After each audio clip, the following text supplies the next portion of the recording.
네, 안녕하십니까. 2026년 첫 번째 불금 라방을 한번 해보려고 합니다. 며칠 전에 하긴 했는데 또 한 얘기 또 하고 한 70% 정도 한 얘기 또 하고 한 30% 정도 새로운 얘기하고 원래 그런 거죠. 근데 이게 아무리 들여다봐도 2026년에 그 주택 거래량이 유의미하게 늘어나거나 개발 사업 시장이 좋아지긴 어려울 것 같네요, 이게. 그래서 이게 부동산이 사실은 그 이제 박태영 TV 라방을 진짜 매번 들어오시는 그 매니아 분들은 아시겠지만 이게 한 얘기 또 하는 게 70%인데 그게 이제 어쩔 수가 없는 게 이게 부동산이 웬만한 부동산이 보수적이라서 웬만한 요인에 이게 뷰가 안 바뀌어요. 근데 한 얘기 또 하는 게 그 안 바뀌어서 그런 것도 있지만 사실은 모든 분들이 이게 매번 라방에 들어와서 이렇게 하는 게 아니기 때문에 사실 전달이 되려면 좀 똑같은 얘기를 여러 번 해야 전달이 될까 말까입니다.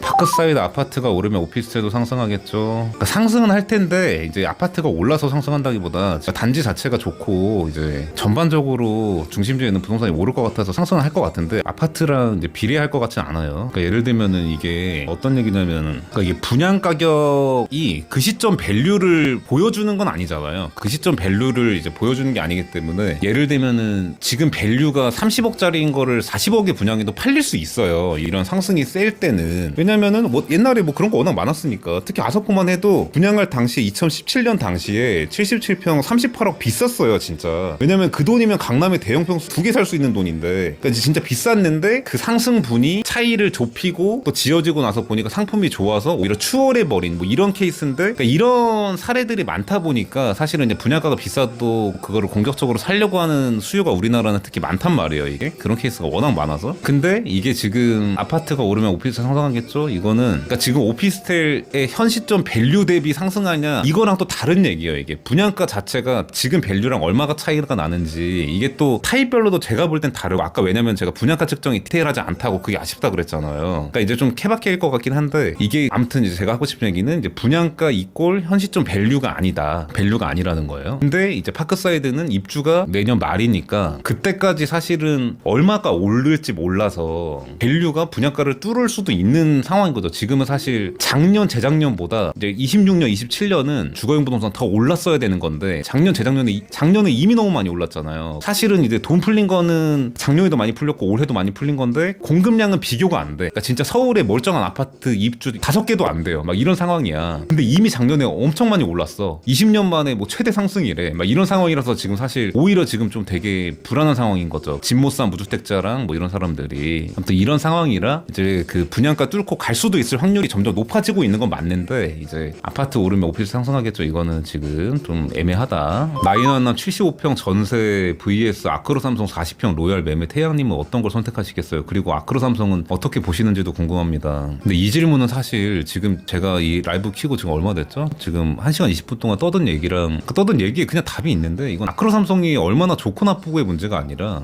전세랑 매매는 지금 비교가 안 되죠. 사실은 지금 전세는 그냥 화폐가 녹는 것도 녹는 건데 지금 원화가 사실 엄청 녹을 것 같은 상황인데 물론 지금 시장에 지금 전세 수요랑 절대량이 좀 줄어서 다 매매랑 월세 아니면 매매 이렇게 좀 많이 가버려가지고 지금 시장이 고전하고 있는 와중에 뭐 전세 가지 말라 그러는 것도 웃길 수는 있긴 한데 그러니까 이거는 뭐 나인원과 아크로 삼성 누가 어디가 좋냐 이 문제가 전혀 지금 상관이 없을 정도로 무조건 아크로 삼성 매매 지금 무조건 매매예요. 지금은 애초에 지금 보시는 것 자체가 뭐 무주택이거나 아니면 1주택에서 갈아타게 하려고 하는 이런 상황이면은 빨리 하는 게 그냥 좋은 상황이에요. 사실 제가 느낄 때는 이번 여름 정도에 총선 끝나고 나서 큰 규제 나오고 그 규제 시행되기 전에 단기적으로 거래량 느는 게 올해 아파트 거래량 가장 느는 그 좀 일시적인 반등일 것 같다고 거래량 말씀을 드렸는데 그러니까 가장 높은 거 그리고 가장 빠른 반등은 이제 올해 2, 3월 정도일 것 같고 뭐 이런 말씀을 드렸는데 그러니까 올해 2, 3월에는 양도세 중과 유예 안 하면서 이제 그런 다주택자들이 증여 못하는 사람들이 이제 매각을 하게 되면서 단기적으로 좀 거래가 나올 것 같다고 이런 얘기 한 건데 아무튼 올 여름에 거래될 때는 지금이랑 단위가 다를 것 같아요. 찍히는 게 단위가 다를 것 같아요. 왜냐면은 제가 이제 올해 2번 정도일 것 같다고 한 거예요. 거래량 느는 게 2, 3월에 살짝 오르고 6월, 7월, 8월 이럴 때 좀 많이 이제 한번 찍히고 한 서울 아파트 거래량 기준으로 하면 10,000건 가까이 뭐 찍혔다가 다시 폭망할 것 같은데 거래량이 1분기에 찍히는 거는 양도세가 무서운 매도자들이 좀 가격을 타협하면서 매수자들은 또 그리 많이 올라와 있으니까 지금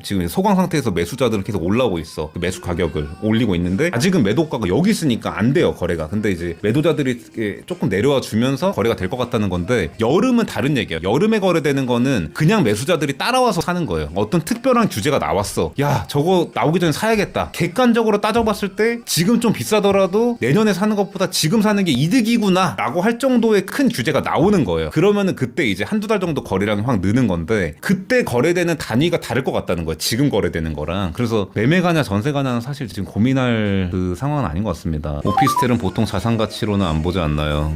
일단은 그 아파트랑 비슷해질 것 같고, 그리고 오피스텔은 보통 자산 가치로 안 보지 않냐, 이거는 옛날 얘기라고 계속 얘기를 하는 거고요. 이제 예를 들면은 뭐 아서포 같은 게 있고 똑같이 뭐 200m로 엄청나게 높게 올려가지고 전용 74평에서 올린 그 호텔하고 같이 들어오는 오피스텔이 있다고 할 때, 그러니까 이거를 옛날에 우리가 그 투자 가치 없다고 하는 그 오피스텔하고 같이 볼 수 있겠냐. 그러니까 아서포도 그렇고 얘도 그렇고 둘 다 대지 지분은 없어요. 없는데 그 옛날에 우리가 말하는 그 뭐 대지 지분이 없다, 대지 지분이 없어서 대건축을 못한다, 이런 잣대를 여기다 댈 수 있겠냐는 거예요. 그리고 이제 방금 말씀드린 오피스텔로 고급 주택화해서 만들어낸 이런 단지들이 많아질수록 대형 면적의 오피스텔에 대한 그 시장 인식이 달라질 것 같고, 제가 계속 얘기하는 공부상 용도가 아니라 상품성이 중요하다, 이런 쪽으로 점점 더 갈 것 같고요. 시장이 그게 아마 올해부터 시작돼서 내년 내후년에 강해질 것 같습니다. 왜냐면은 앞으로 나올 서울 하이엔드 주택, 그러니까 물론 공부상 용도 주택이 아니지만 그냥 사람이 들어가서 이제 집으로 쓴다는 점에서 주택이라고 표현을 하면은, 앞으로 나올 서울 하이엔드 주택 메이저 공급은 거의 대다수가 오피스텔이에요. 오피스텔을 고급 주택화한 상품들. 근데 시행사는 왜 이렇게 만드냐, 그거를 용적률 특화해서 그 인센티브 받아가 용적률 높게 올려서 초고층 랜드마크로 만들려면은 아파트가 들어가면 안 돼요. 일단 공동주택이 들어가면 규제가 까다로워져. 초고층 랜드마크로 만들고 이런 게 잘 안 돼요. 일단 아파트가 들어가면. 일단 우리나라는 아파트가 제일 민감해서, 아파트가 들어가면은 그런 용적률 올리고 뭐 랜드마크 만들고 이런 게 잘 안 되는데, 제가 이제 말씀드린 것처럼 그렇다 보니까 오피스텔로 고급주택화해서 나오는, 그러니까 시그닛 레지던스 같은 상품들이 많이 나오는데, 그런 애들이 이제는 잠실이 아니라 서울 중심지에 창문도 열리게끔 발코니도 있게끔 나올 거라, 상품성이 좋게끔 나올 거라 인식이 많이 달라질 건데, 이제 그러면은 나중에는 오피스텔하고 아파트하고 차이가 별로 없을 거예요. 규제적으로 차이도 차별도 별로 없을 건데, 지금은 이 과도기에 있다 보니까 아파트가 들어가면은 규제가 심해지고 오피스텔은 상대적으로 좀 덜해. 이러니까 오피스텔화되는 이 과도기라서 지금 오피스텔로 고급주택화하는 이런 상품들이 많이 나오게 되는 요런 시기인 거죠. 좀 크게 봤을 때, 나중에 멀리 봤을 때, 이제 막 뭐 20년 후 30년 후에 봤을 때 나중에 이제 공부를 할 거 아니에요. 과거 사례에 대해서 그땐 이랬구나, 이게 이제 그런 서울에 있는 고급 주거용 부동산이 그전에는